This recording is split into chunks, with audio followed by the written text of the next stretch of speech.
ఎవరైనా హౌస్లో మాస్క్ పెట్టుకుని ఆడారు అనిపించిందా? మాస్క్లు అంటే నేను చెప్తా చూడు, ఆ సిచ్యువేషన్లో వాళ్ళు ఆ వారంలో ఎలా ఉండాలనుకుంటున్నారో అలా ఉన్నారు. అది వాళ్ళకి బాగా ఎక్స్పీరియన్స్.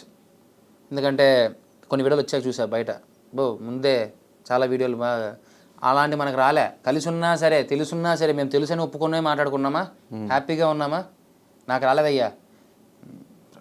కొంతమంది ఇలానే ఉంటారు, అలా చూస్తూ ఉంటారు. కొంతమంది ఎందుకు మాట్లాడతారో తెలియదు, కొంతమంది ఎందుకు మాట్లాడరో తెలియదు. దర్ ఓన్ ప్లే, అది నాకు అనవసరం. నేను మాత్రం ఇంతే. I don't have any masks, నాకు అవసరం లేదు. నా ముఖాన్ని కప్పుకుంటే నేనేం చేయలేను, నా వల్ల కాదు అది.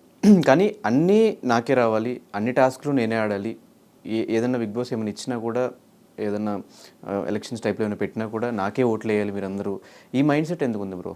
ఈవెన్ శివాజీ గారు కూడా చెప్పారు, ఎందుకు అన్నీ అట్లా అడుక్కుంటున్నావు, వదిలేసి అని చెప్పి మీకు డైరెక్ట్గా చాలాసార్లు చెప్పారు. ఎక్కడ అడుక్కున్నానంటే నేను క్యాప్టెన్సీలో నా బాల్ కొట్టద్దని అడుక్కున్నా నేను. అంతే. అడుక్కోవడం అంటే అవును, ఒకానొకసారి నాకు సార్ కూడా అన్నారు, నువ్వు అడిగావా, నువ్వు అడిగితావా, నీదేమైనా హెల్ప్ చేయవు, నువ్వు అడిగావా, అడిగితే ఎవరైనా చేస్తారు, అడక్కోకుండా ఎవరు చేయరు కదా అన్నారు కదా. అడుగుతున్నాను, తప్పేముంది అందులో? ఇదే మా శివాజీ గారు తర్వాత అడిగితే బెడ్ దగ్గర స్ట్రాటజీ అని చెప్పారు. ఏది అది చెప్పనా? అది నామినేషన్ సంబంధించిన పాయింట్. దాన్ని చాలా రాంగ్గా పోర్ట్రేట్ చేశారు. నిజం చెప్తాను, అది నామినేషన్ సంబంధించిన పాయింట్.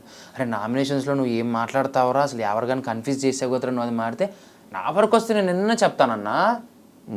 అది నామినేషన్స్. బయటకు వచ్చిన వీడియో ఆ ఎపిసోడ్ ఏదైతే ఉందో కదా, ఆ ఎపిసోడ్ ని ఈ పాటని తీసుకెళ్లి ఈ పాటకి జాయిన్ చేశారు. మరి నిజంగా నన్ను మా టీవీ సపోర్ట్ చేసింటే, నన్ను స్టార్ మా సపోర్ట్ చేసింటే ఇలాంటి ఎడిటింగ్లు ఎందుకు చేస్తారు? సంబంధం లేని ఎడిటింగ్లు ఎందుకు చేస్తారు? నాకు ఎవరు సపోర్ట్ చేయలేదయ్యా, నాకు నేనుగానే వచ్చా, నాకు నేనుగానే ఆడా. నిజం చెప్తానని చూడు, ఈ మాస్క్ ముత్యాలు ఏమీ లేకోకుండా నిజం చెప్తాను, I'm proudly to say that I played. నేను అలానే ఉన్నా. ఎందుకంటే నన్ను చూసిన నా స్కూల్ మేట్స్ కానీ, నా ఫ్రెండ్స్ కానీ, నా ఊరు వాళ్ళు కానీ, మొత్తం ఇక్కడ ఉన్న నా ఫ్రెండ్స్ బయట ఎలా ఉన్నానో లోపల అలానే ఉన్నా.